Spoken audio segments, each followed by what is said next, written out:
Hello everyone, let's take a look at the ban list changes for the 3-card blind format that will come into effect for this March's main event. As a community, you voted on these 5 cards to determine whether they would be added to the ban list or remain legal in the format. And to dive straight into things, Bitterblossom, Shrieking Affliction, Soldier Military Program, and Minsc Boo Timeless Heroes were all added to the ban list, and Crystal Vein will remain legal. Let's begin by taking a look at Crystal Vein. Crystal Vein plays a very unique role in the format right now, as the only card that produces more than 1 mana on turn 1 without itself costing mana. This allows it to support a variety of different decks that don't have a whole lot in common other than the fact that they are very explosive and very powerful by virtue of the fact that they deploy their full strategy as early as turn 1. The majority of the community did not want to see this card go. Even though there are undeniably Crystal Vein decks that are overperforming, it seems that the majority of community members would prefer to go after those outliers, even if there are many of them, in favor of keeping the mana source itself around.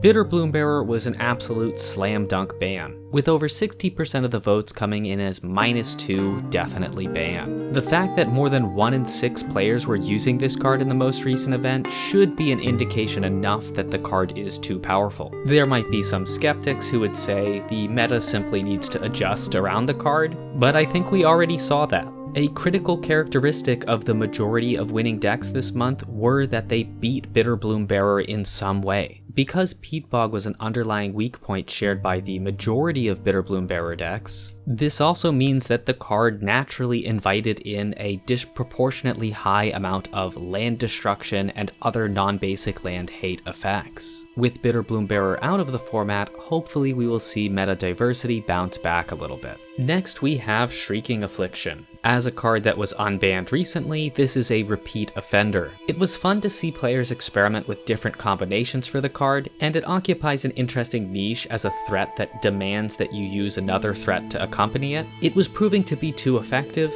and has re-earned its place on the ban list. We have seen time and time again that cards that generate tokens every turn tend to be very powerful in 3-card blind. Soldier Military Program is no exception to that rule, and unlike many comparable cards like Words of Wilding, Soldier Military Program has the flexibility to go tall or wide. With no shortage of cards to take its place, Soldier Military Program was the second most negatively voted on card this month behind Bitterblossom, so I feel comfortable saying that not many people are going to miss it. And the final card to be added to the ban list this month is Minsc Boo Timeless Heroes. The card was deployable on turn 2 using Taiga and Orcish Lumberjack, or Mana Vault and Interplanar Beacon. If Minsc can hit the table, the card presents a rapidly scaling threat that comes back if it's ever removed, and the -2 can be used to interact with your opponent's creatures if you need to protect Minsc Boo from attackers. Minsc Boo overshadowed other turn 2 single threat decks, and although players felt less strongly about it compared to the other cards voted on this month,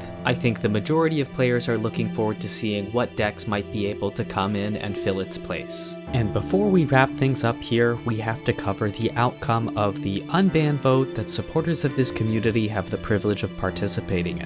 Among all the cards that were eligible to be unbanned this month, none of them received enough support to be removed from the ban list. And with that, you have all of the information you need to start brewing for the next main event. And don't forget that the cards from the Teenage Mutant Ninja Turtles set will be legal to play. If you're interested in participating in the event, you can submit your deck in the website linked in the description of this video between the 1st and 7th of the month.